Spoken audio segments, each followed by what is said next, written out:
pals and non-binary pals, GM Potter here, and today we'll be going over Shipwrecked by Olivia Dade. This book has not come out yet. It was actually given to me as an advanced reader copy ebook via Galley. So it comes out November 15th of this year, 2022, and let's get into it.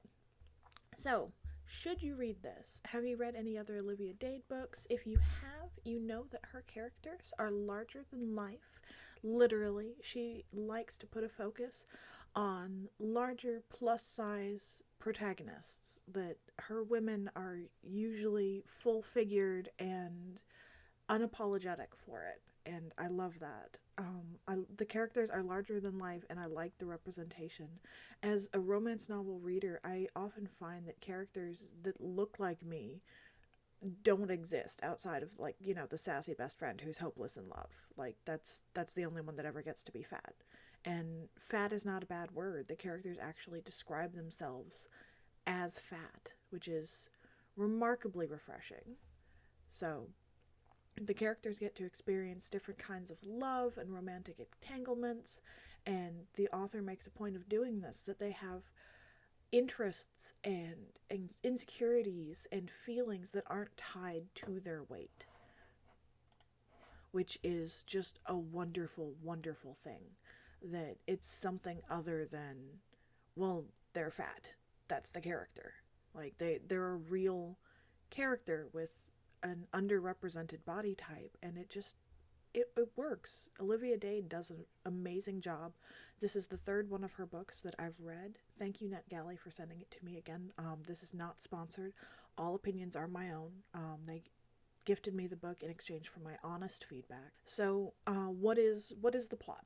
Basically, think Game of Thrones, the TV show, is being cast, and they cast the best actors for the role. Like, they cast two heavy-set characters. Well, come to find out, they cast heavy-set characters because they want them to lose weight later on, and this is a point of contention, that our heroine, Maria, likes her size. She likes her body. She's comfortable with it, and she had her lawyer and her publicist go over her contract before she signed it, because she had a feeling that was why she was being cast, was so that they could make her lose weight for the show. She fights them. And she wins because she's right, and she doesn't need to lose the weight. She looks amazing.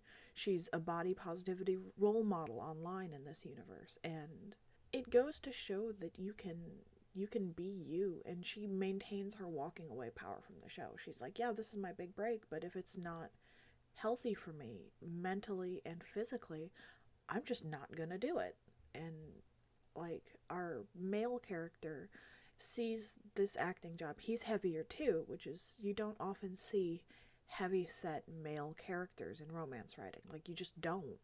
And it's refreshing, and it's wonderful that, because I'm sure there are men out there who read romance novels. They may not admit to it, but I'm sure there are.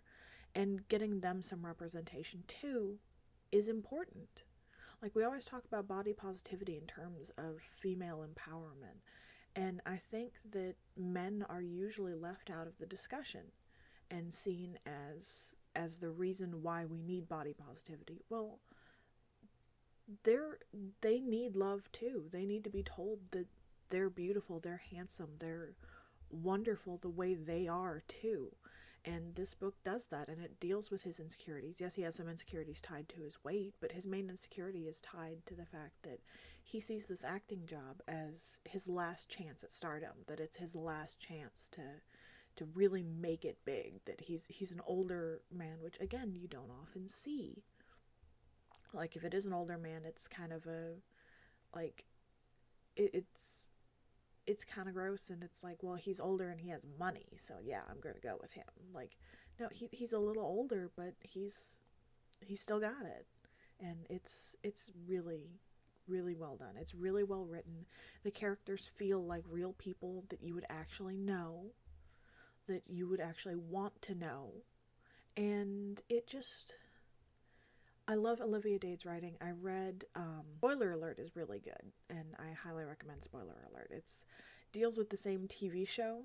They call it Gates of the Gods, and, like, a fanfic writer, so we get some representation for fanfic, and, like, kind of get that to to move forward and legitimize fan fiction in regular fiction, which is something that, like, fanfics have been around. Like, Dante's Inferno is a fanfic, literally. Like, it's Bible fanfic. Like, it's self-insertion Bible fanfic, if memory serves. So, like, should you read this? Yes. Yes, 1,000 times yes. It's absolutely wonderful. It comes out November 15th, 2022. Please check it out. Again, thank you, NetGalley, for sending me this book. I hope you read it. Have you read any of Olivia Dade's other books? Please let me know down below. And I will see you in the next one. Bye!